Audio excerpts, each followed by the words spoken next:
Père, du Fils et du Saint-Esprit, ainsi soit. Bien, chers frères,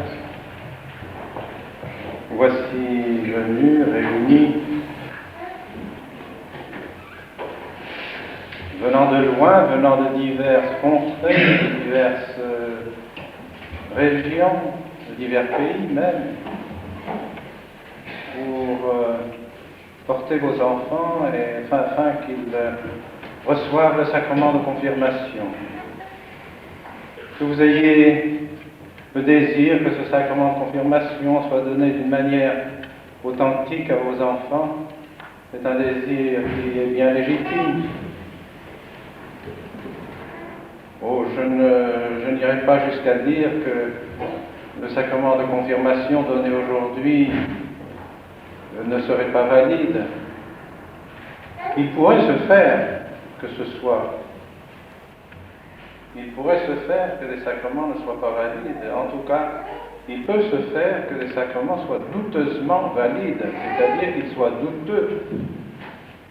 Car le Saint-Crème est la matière du sacrement de confirmation. Et aujourd'hui, malheureusement, on entend dire que le Saint-Crème est fait parfois avec des huiles qui, d'après ce que nous ont appris les auteurs de théologie, ce ne sont pas des sentiments personnels, ces matières seraient douteuses. On nous a toujours dit cela, qu'on ne pouvait pas employer n'importe quelle huile pour faire le Saint-Crème. C'est pourquoi, dans les circonstances vraiment tragiques que traverse l'Église, nous comprenons bien votre désir d'être certain que vos enfants reçoivent un sacrement valide et par conséquent qui, si les enfants sont bien préparés, donne le Saint-Esprit dans l'âme de vos enfants et leur donne ces dons qui sont essentiels à la vie chrétienne. Les dons du Saint-Esprit ne sont pas des suppléments licites ou surérogatoires, pas du tout. Ces dons sont vraiment nécessaires pour toute vie chrétienne. Ces dons perfectionnent les vertus que nous avons en nous et permettent les inspirations du Saint-Esprit, facilitent l'action du Saint-Esprit dans nos âmes. Et nous avons besoin de cette action du Saint-Esprit. Et vous, mes chers enfants, qui allez recevoir dans quelques instants le sacrement de confirmation, vous devez savoir que vous avez besoin du Saint-Esprit. Et c'est précisément parce que vous arrivez à un âge où vous prenez conscience de votre vie chrétienne, de ce qu'est la vie chrétienne. Et vous prenez conscience, je crois, que la vie chrétienne est un combat. Le chrétien est un soldat, le chrétien est un militant. Nous sommes dans l'Église militante. Et par conséquent, lorsque vous arrivez à l'âge de 10 ans, 12 ans, vous avez à combattre. À combattre qui? Quoi? À combattre le mal, le péché qui est dans le monde, le péché qui s'exprime partout dans le monde. Les scandales, car c'est cela le scandale. Le scandale est l'acte qui conduit au péché. Eh bien, les scandales sont partout, partout. Dans les lectures, dans ce que l'on peut voir, dans ce que l'on peut entendre. Eh bien, hélas, tout incite les âmes à s'éloigner du bon Dieu, au lieu de les porter vers le bon Dieu. Alors vous aurez à prendre des décisions désormais par vous-même et à dire ceci est bien, ceci est mal, je ne puis pas le faire. Des choix, nous avons à en faire durant toute notre vie et vous avez à en faire maintenant, et des choix importants. Et c'est précisément pour faire ces choix que vous avez besoin de l'inspiration du Saint-Esprit. Vous avez besoin de cette aide, une aide toute particulière, paternelle, je pourrais presque dire maternelle de la part du Saint-Esprit, et qui veille sur vos âmes.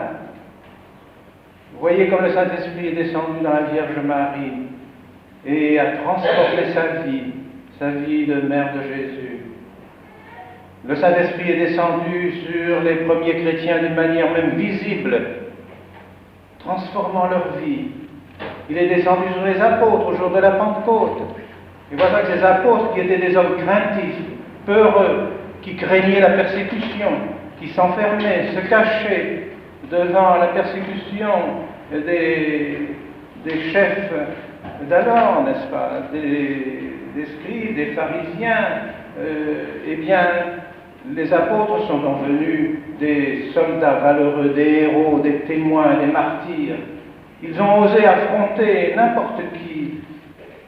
Ceux qui leur ont dit « vous n'avez pas le droit de parler », eh bien, Saint-Pierre a répondu « non possumus non nobis ». Nous ne pouvons pas ne pas parler, nous devons parler. Vous nous mettrez en prison. Il a été enchaîné, Saint-Pierre. Eh bien, Saint-Pierre a été délivré par l'ange. Et c'est ainsi qu'ont fait les saints après les apôtres et tous les successeurs des apôtres et ceux qui ont voulu suivre les apôtres dans ce témoignage qu'ils ont donné de leur foi. Beaucoup ont donné leur sang ensuite pour témoigner de leur foi en notre Seigneur Jésus-Christ. C'est cela l'Esprit Saint. Sans l'Esprit Saint, ils n'auraient jamais pu faire cela. C'est l'Esprit Saint qui a pénétré en eux et qui leur a donné cette force, ce courage qui vient de Dieu. Qui vient de Dieu. Alors je suis persuadé que recevant les dons du Saint-Esprit, vous allez vous rendre compte tout à l'heure que l'évêque vous impose les mains et énumère tous ces dons du Saint-Esprit qui vont descendre en vous.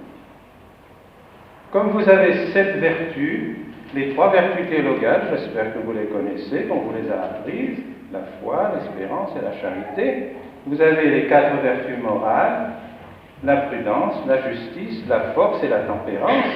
Vous avez 7 vertus et il y a également 7 dons. Et ces 7 dons perfectionnent, complètent les 7 vertus que vous avez en vous. Le don de sagesse, le don d'intelligence, le don de science, qui perfectionne les vertus théologales, et puis le conseil, la piété, la force et la crainte de Dieu, qui perfectionnent les 4 vertus morales que vous avez. J'espère que vous savez tout cela, qu'on vous l'a appris, car c'est très important de savoir que le bon Dieu nous a donné de si belles choses. C'est si beau de penser que l'Esprit Saint nous aide à connaître le bon Dieu. Vous voyez, il y en a qui peuvent regarder ces belles choses, ces belles montagnes que nous avons tout autour de nous, cette vallée magnifique et tout ce que vous avez pu voir aujourd'hui en traversant la belle nature que le bon Dieu nous a donnée, des créatures magnifiques, des choses splendides. Il y en a qui regardent toutes ces choses-là, qui ne pensent même jamais au bon Dieu. Jamais.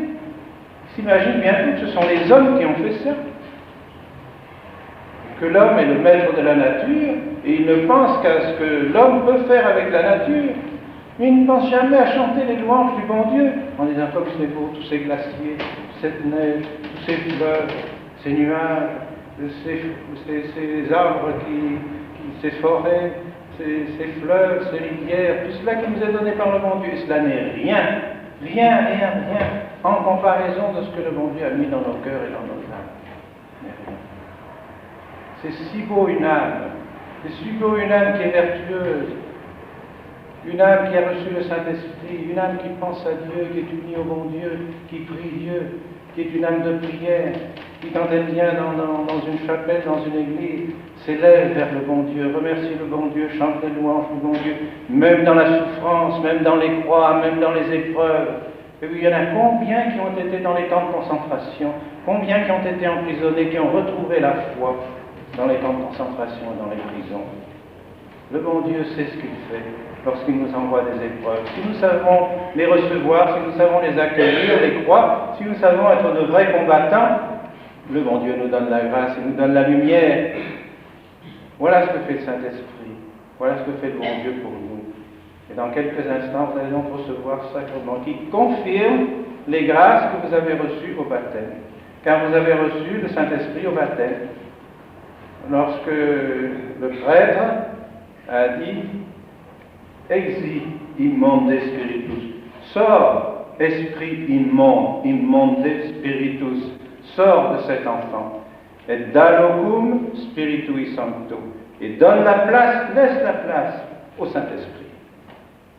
Le prêtre a dit ça lorsqu'il a prononcé les paroles du baptême, du sacrement de baptême sur vos âmes. Exim monde spiritus et dalocum spiritui sancto. Donc déjà, le Saint-Esprit avait pris possession de vos cœurs et de vos âmes au moment du baptême. Mais maintenant, grandissant, notre Seigneur a voulu que nous ayons la confirmation, une plénitude du Saint-Esprit pour pouvoir répondre à toutes les difficultés que nous pouvons rencontrer pour exercer notre vie chrétienne et arriver enfin au but pour lequel nous sommes créés, arriver au ciel, arriver au paradis, arriver à la vie éternelle. Voilà pourquoi nous sommes créés, voilà pourquoi nous avons les dons du Saint-Esprit. Et la base des dons du Saint-Esprit, nous les garderons. Bien plus, ils s'épanouiront de telle sorte que nous serons dans l'émerveillement de ce que le bon Dieu a fait pour nous. Alors nous connaîtrons Dieu face à face. Ici, nous ne le connaissons que par la foi, par nos livres, par nos prières, par ce que nous pouvons voir autour de nous. Nous pensons, mon Dieu, mais là, nous le verrons comme il est, et ce sera pour nous une joie éternelle. Alors, remerciez le bon Dieu de recevoir aujourd'hui le sacrement de confirmation. Vous connaissez déjà les cérémonies qui vont avoir lieu tout de suite, donc l'imposition des mains pour donner les dons du Saint-Esprit, puis l'évêque va signer votre front du Saint-Crème, le Saint-Crème qui signifie justement la force, et le signe de la croix qui doit montrer le témoignage que nous n'avons pas peur de porter devant le monde le signe de la croix, qui est le signe de notre foi. Nous croyons en Jésus-Christ et en Jésus-Christ crucifié. C'est ce qu'a dit Saint Paul. Je prêche Jésus-Christ et Jésus-Christ crucifié. Et c'est cela qui se continue sur nos autels, pendant le saint sacrifice de la messe, Jésus-Christ et Jésus-Christ crucifié. Bien, n'ayons pas peur de porter la croix sur nos fronts, devant le monde entier. C'est cela donc que l'évêque va vous donner. Puis ensuite, l'évêque va vous donner un soufflet qui signifie aussi que vous êtes capable de résister aux difficultés et dans les épreuves, dans les tentations. Et enfin, vous prononcerez vous-même votre foi. Vous proclamerez votre foi en récitant le credo de notre Père et de Je vous salue Marie. Et vous retournerez ainsi, prêt à demeurer fidèle à vos engagements. Soyez fidèles, toujours fidèles à Dieu, fidèles à vos engagements, fidèles à notre Seigneur Jésus-Christ, fidèles à la très sainte Vierge Marie, fidèles aussi à vos chers parents, car eux n'ont qu'un désir certainement en vous conduisant ici, c'est de pouvoir continuer à garder la vie chrétienne toute votre vie. Ce sera la plus grande récompense que vous pouvez leur faire, de suivre leurs enseignements, de suivre leur exemple, de faire en sorte que eux aient cette joie, cette consolation, qu'au milieu de ce monde qui est en train de perdre la foi, qui est en train de s'écrouler dans tous les sens du mot, dans tous les domaines, et bien que vous, chers enfants, grâce à la foi de vos parents, vous maintiendrez aussi, vous continuerez la Sainte Église, et dans laquelle vous êtes, dont vous êtes membre, et à laquelle vous êtes attachés, et à laquelle vos parents sont fermement attachés aussi. Au nom du Père.